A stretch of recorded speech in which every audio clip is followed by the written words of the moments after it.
Assalamualaikum warahmatullahi wabarakatuh. Bismillahirrahmanirrahim. Wassalatu wassalamu ala rasulillah wa ala alihi wa sahbihi wa man nasarahu wa mala. La hawla wa la quwwata illa billah. Amma ba'du. Masyaallah. Hadirin wal hadirat jamaah sekalian. Mari kita mengawali bacaan kitab ini, itu hadis yang ke-30 ya? Masih 29 ya? Belum selesai ya? Nanti ditambah hadis ke-30. Dari hadis yang kemarin yang ke-29 menjelaskan tentang kita mendapatkan petunjuk adulluka ala abwabil khair. Kita diberikan petunjuk oleh Rasulullah SAW dalam rangka mencapai abwabul khair. Abwab itu jamak dari kata babun, babani, abwab. Artinya pintu-pintu kebaikan. Orang kalau sudah mencapai pintu-pintu kebaikan, tentu saja dia akan berusaha sekuat mungkin untuk mampu masuk ke dalam pintu-pintu kebaikan tersebut. Karena kecenderungan daripada di antara tabiat manusia itu adalah selalu ingin berbuat baik kepada Allah, Rasulnya, dan juga kepada kaum muslimin yang lainnya. Kata Nabi, yang disebut dengan abwabul khair, pintu-pintu kebaikan itu diantaranya adalah as-shaumu junnatun. Puasa adalah merupakan tameng. Tameng dari apa? Tameng dari hawa nafsu manusia. Sebab ada cerita jemaah, ketika manusia itu Allah berikan yang namanya nafsu, kan dari 3 komponen yang ada di dalam unsur diri manusia itu. Yang pertama adalah jiwa, yang kedua adalah akal, yang ketiga adalah nafsu. Ini semuanya abstrak. Ada satu lagi adalah jasad. Jasad, jiwa, akal, dan juga nafsu, dia butuh asupan, dia butuh pelajaran, dia butuh ilmu, dia butuh kebutuhan-kebutuhan yang harus dia raih. Contoh jasad kita. Jasad kita butuh nggak memakan? Butuh. Butuh nggak meminum? Butuh. Cobain dah seminggu nggak makan. Yang tadinya gendut kurus nggak? Ceking, bukan kurus lagi. Karena itu menjadi kebutuhan. Nah, akal manusia butuh pengetahuan, jiwa manusia butuh zikir. Sementara nafsu manusia butuh dikendalikan. Sebab nafsu ini berpotensi ada 2 kemungkinan, 3 kemungkinan. Yang pertama, nafsu kalau sudah berteman dengan nafsu ammarah, dia selalu mengajak kepada perbuatan yang jelek. Kalau nafsu lawamah 50-50, yang jelek dikerjain, yang bagus dikerjain. Kalau mutmainnah sudah tentu ditinggalin semua yang tidak manfaat. Nah, cara menghalangi nafsu ammarah itu adalah dengan as-shaumu, puasa. Karena puasa itu mampu menjadi junnatun, menjadi tameng, benteng bagi hawa nafsu manusia. Orang yang sering berpuasa, maka dia akan mampu mengendalikan hawa nafsunya.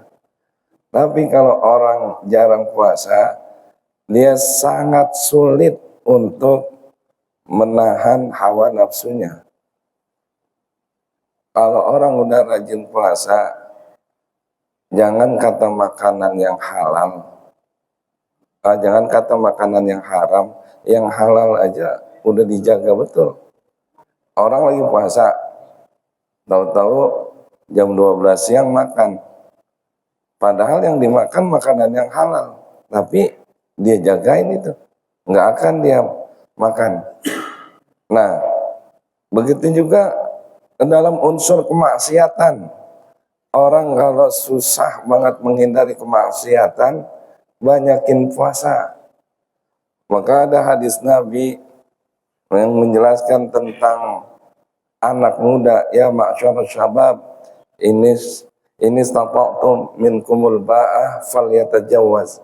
Wahai anak muda, kalau kamu mampu punya bekal untuk nikah, nikahlah. Tapi kalau enggak mampu, fa'alaikum bisawm, maka hendaklah kalian berpuasa. Sebab dengan berpuasa itu, kata Nabi, akan mampu mengendalikan hawa nafsunya. Nah, pintu kebaikan itu ada di puasa. Kalau sudah terbiasa dengan puasa, ngerasain rasa miskinnya, fakirnya orang lain, tiap hari pernah ngalamin nggak punya makanan. Makanya ada yang mengatakan ibadah puasa ibadahnya orang fakir. Apa sebabnya? Mau makan apaan? Sekalian aja udah ibadah dengan berpuasa. Kalau ibadahnya orang kaya, bersedekah. Yang paling hebat dibalik. Orang kaya rajin puasa, orang fakir rajin sedekah. Duit dari mana? Umpamanya gitu. Iya, orang kaya apaan aja dia mampu beli makanan.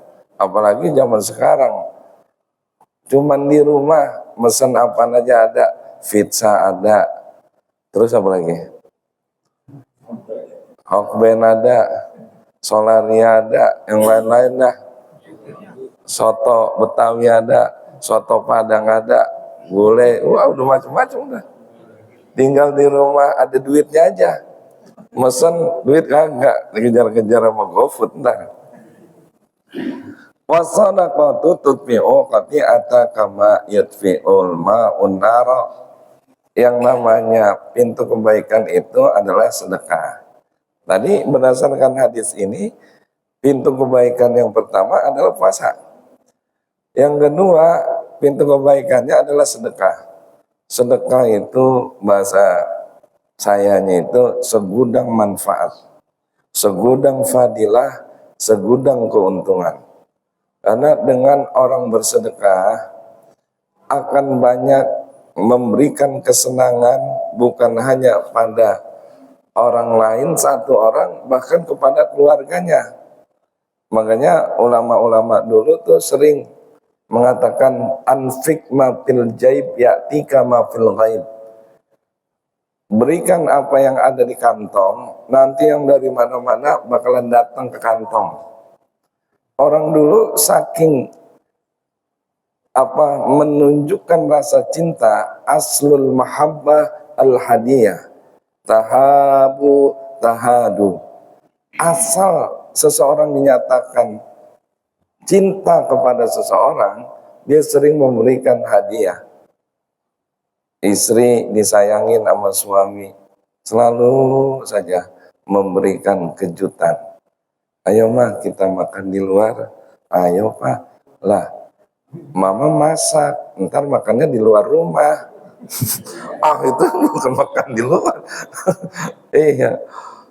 Atau juga orang suami nggak boleh kebangetan sayang sama istri.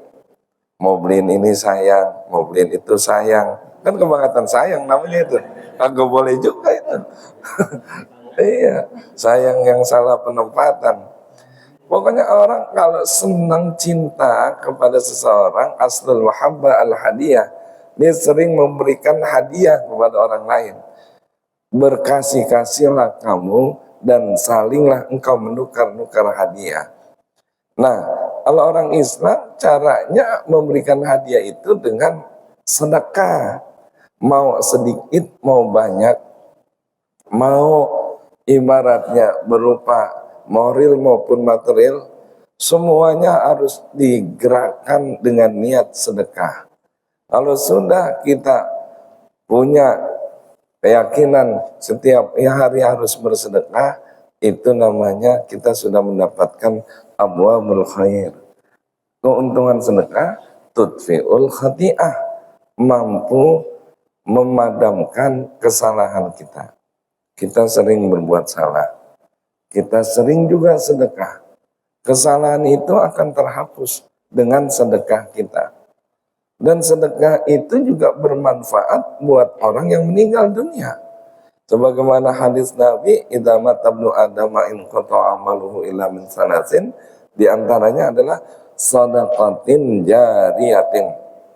Kita punya orang tua meninggal dunia. Supaya orang tua kita mendapatkan pahala, maka kita bersedekah. Orang-orang kita disiasatinlah bahasanya sedekah itu dengan cara berkumpul. Ketika berkumpul, pada saat itu ada yang baca yasin, ada yang baca tahlil, ada yang baca doa. Pulangnya ntar bawa deh tuh makanan, buah-buahan, snack dihadiahkan dari tuan rumah, disedekahin. Makanya kalau kita tahlilan, kalau udah niat sedekah, ada sisa makanan, ada sisa buah, jangan dibawa ke dalam lagi. Kasih tamu udah. Emang niatnya untuk sedekah, ini mah dilihat dulu. Wah masih banyak, dibawa aja ke rumah, ke dalam. Nggak boleh seperti itu. Udah dikasih semua. Gitu. Emang suka ada yang begitu jemaah. Niatnya enggak niat benar-benar tulus. Makanya saya di kampung saya ada orang kaya. Orang kaya itu kalau setiap ngadain acara yang diundang kagak diundang semuanya datang. Karena bingkisannya bagus, menjelang puasa lagi selalu dapat kain. Itu yang namanya, mungkin saya pernah cerita, orang mau keluar dari rumahnya kayak bunyi suara hujan, besek, kusuk. Padahal itu suara besek, bukan suara hujan. Saking banyaknya orang itu. Nah itu orang yang sering memberikan sedekah, tudfi'ul khati'ah. Dia dapat memadamkan daripada kesalahan, kama tudfi'un ma'u an-nar. Sebagaimana air dapat memadamkan api. Wa salatul rajuli fi jawfil lail. Dan salat laki-laki di pertengahan malam. Pada saat malam hari, ini disebut laki-laki, perempuan juga disebut. Oh disebutnya Pak Ustadz salatul rajul, enggak salatul mar'ah atau salatul mukmin. Di dalam ilmu nahu ada namanya babul iktifa. Iktifa itu artinya jika laki disebut, perempuan juga disebut. Ya ayyuhalladzina amanu kutiba alaikumusiyam. Alladzina amanu itu kan buat laki-laki. Perempuan berarti enggak kena khitab dong Ustaz, tidak. Kalau dalam ilmu nahwu namanya babul iktifa. Bab iktifa itu adalah disebut laki-laki, perempuan juga kesebut. Al-libas di dalam Al-Qur'an taqikumul haq. Pakaian itu dapat menahan daripada udara panas. Udara dingin nggak disebut. Iya, udara dingin apalagi. Namanya disebut dengan babul iktifa. Seorang laki-laki di tengah malam dia salat kepada Allah Subhanahu wa taala. Nih sekarang nih. Sekarang ini musim hujan. Tidur di malam hari sama salat enakan mana? Hah? Enakan tidur ya. Enak banget tidur. Mana udaranya adem, udah gitu tidur rada-rada malam. Habis itu habis makan, pagi menjelang jam 1 jam 2 pagi dini hari bangun. Enakan narik selimut apa enakan ngangkat selimut? Enakan. Nah, kebaikan itu ada sholatul rojul fi jawfil lail. Ketika di tengah malam seorang laki-laki dia sholat. Kalau kata guru saya, sholat kalau malam hari. Terus kita berdoa, jalur langit lagi sepi. Ibarat dari sini ke Jawa lewat Cipali, mobil kalau malam nggak terlalu banyak. Tapi kalau siang hari atau pagi hari, wah macet. Nah, jalur langit tuh kalau tengah malam itu sepi kata guru saya. Minta sebanyak-banyaknya. Dan itu dalam hadis Nabi min abwabil khair. Yang dia baca apa? Summa tala. Kemudian Rasulullah membaca tatajafa junubuhum anil madaji hatta balagha ya'malun.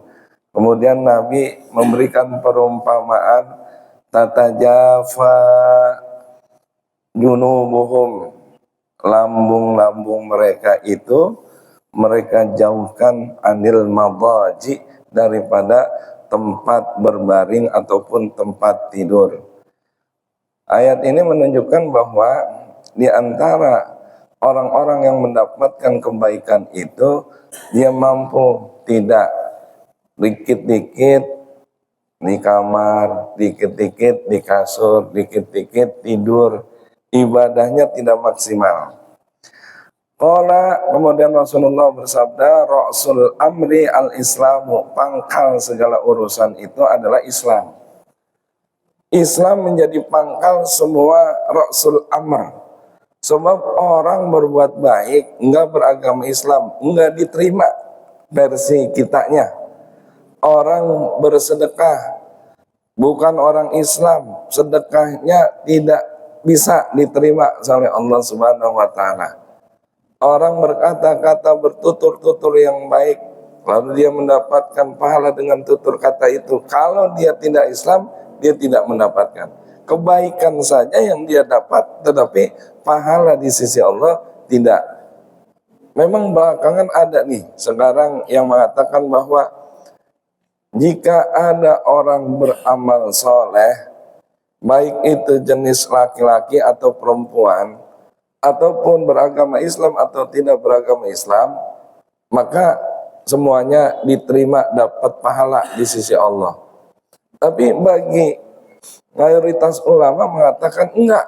Wa may yabtaghi ghayra islami dinan fala yuqbala wa huwa fil akhirati minal khasirin.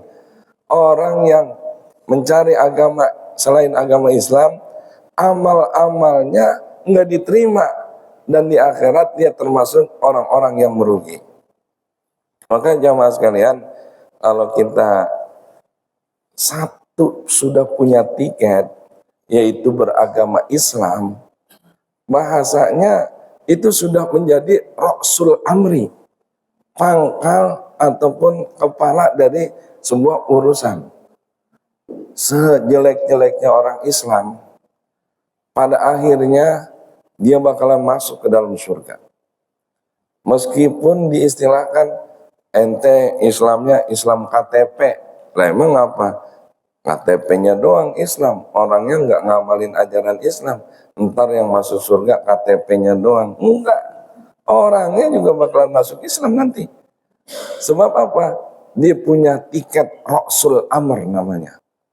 Nah, yang berikutnya adalah wa umuduhu as-salah. Tiangnya agama Islam itu sholat.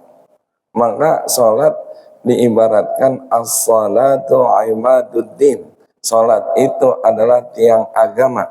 Faman aqamaha faqad aqamad-din.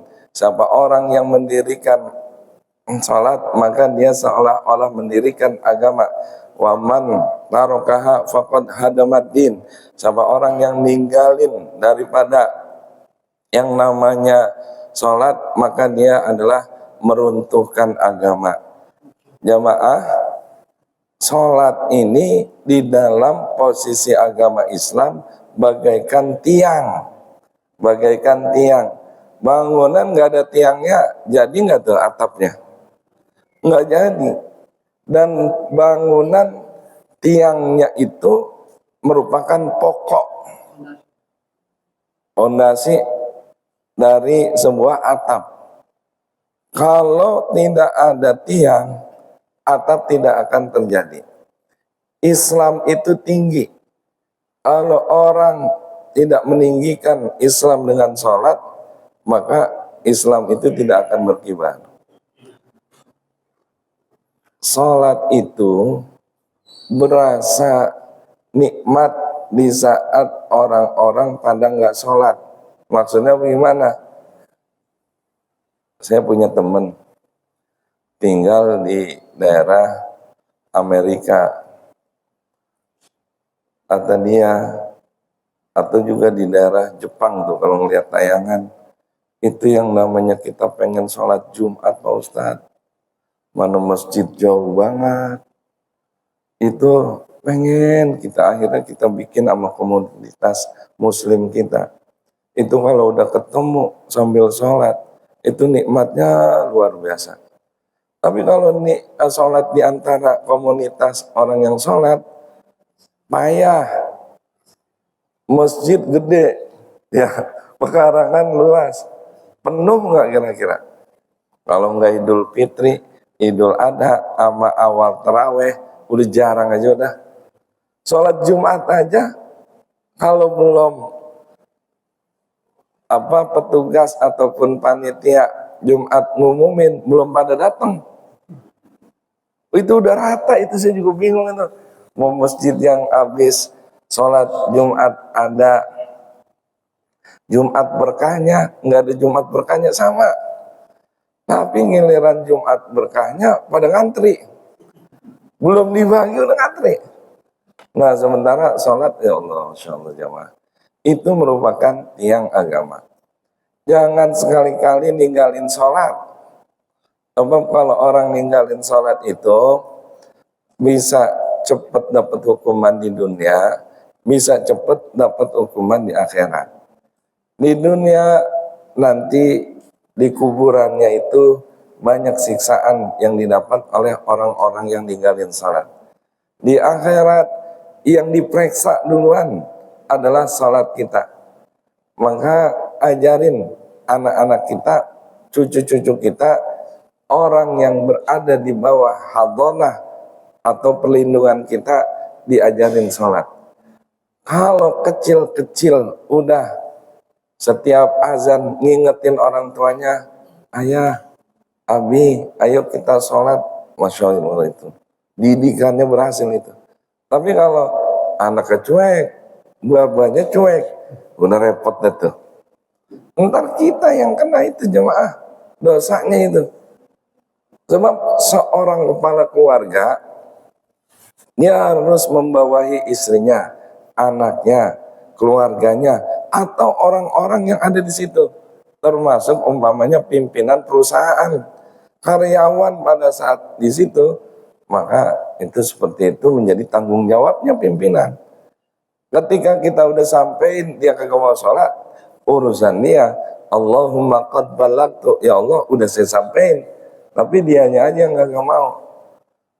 Makanya saya ada cerita teman saya waktu jadi imam sholat di sekolahan, dia lagi ngobrol-ngobrol gitu, ngomong, padahal ya kalau ada kebijakan dari seorang pimpinan ketika dia melihat ada imam yang ngimamin sholat, kalau bisa dikasih penghargaan kayak tiap bulan, dikasih gaji.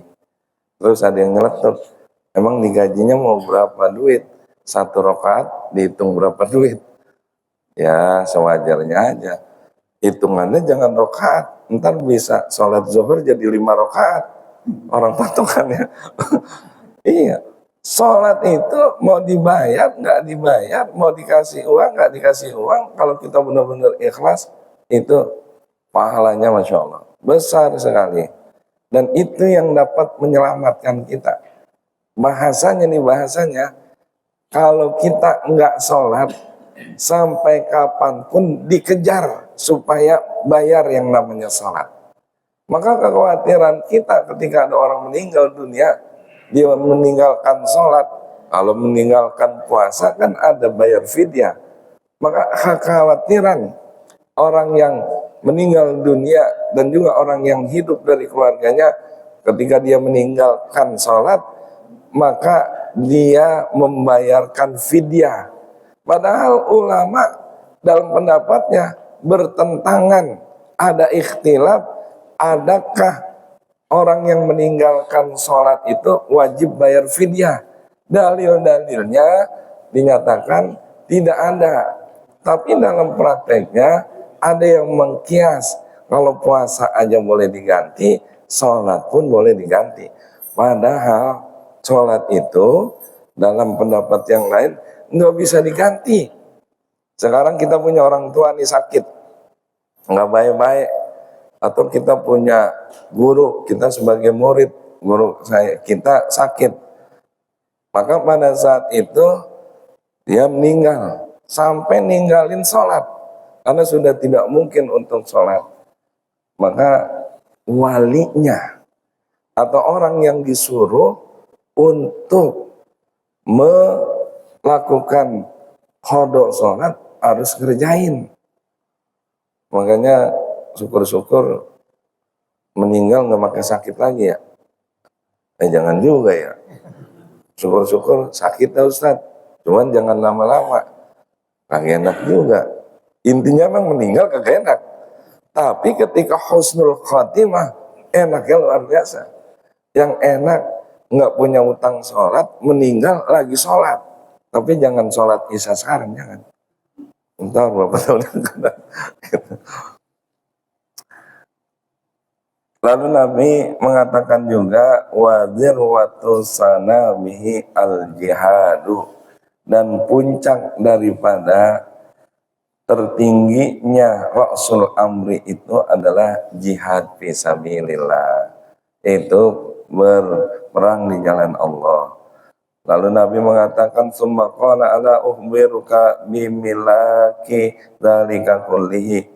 Kemudian Rasulullah SAW melanjutkan, maukah kalian ku beritahu kunci-kunci dari semua itu? Qalu bala ya Rasulullah, iya ya Rasulullah mau. Fa'akhadha bilisanihi wa qala kuffa alaika hadha. Nah, dari semuanya tuh Rasul Amri, abwabul khair, kata Nabi ada kuncinya itu semua. Kuncinya gimana? Nabi mengisyaratkan begini nih, akhadha lisanahu, dia mengambil daripada lidahnya, lisannya. Nih intinya ini apa? Dia berkata kufa alaika hadza, tahan ya lidah kamu, tahan omongan kamu.